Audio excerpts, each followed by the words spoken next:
Hey guys, it's Sarah from K7 Farm, and today I wanted to talk about yeast. So this is how I buy it in a brick from GFS. I don't know where else you can get it in this size. This definitely saves money over buying the smaller jars or the envelopes from grocery stores.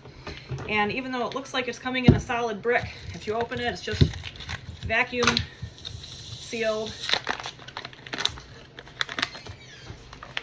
It's still the yeast granules that is typical of your yeast. So I store what I'm not going to use right away in the freezer because it's good in the freezer opened for 6 months. And anything I'm going to use quickly, I put in the refrigerator, and it's good in there for about 4 months once opened. Now you could leave it out on the counter, but that's got a pretty short shelf life. I'd say you want to use it within a few days.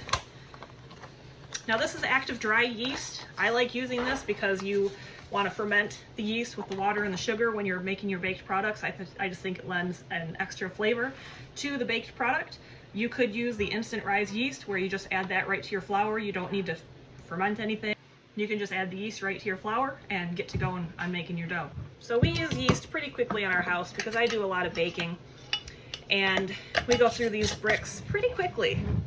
But if you like to store them, if you like to have like long-term food storage or anything like that, these they're unopened are technically good for 2 years, but if it lasts that long for you. But I find this to be the most economical way of buying yeast. Now, if you are able to keep a sourdough starter alive, you don't need to buy yeast because that sourdough starter is your yeast. At this phase in my life, I've given up on that. I've got too much going on, but those of you who can manage to keep your starter alive, more power to you. Sourdough is awesome.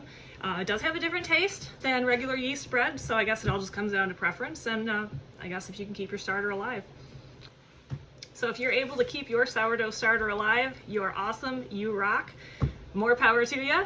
I'll be there with you again one day soon, just not yet. So this is gonna head into the freezer. This is going to go to the fridge, and I'm going to use it pretty quickly, and then I'm going to pull this out and have to buy another brick.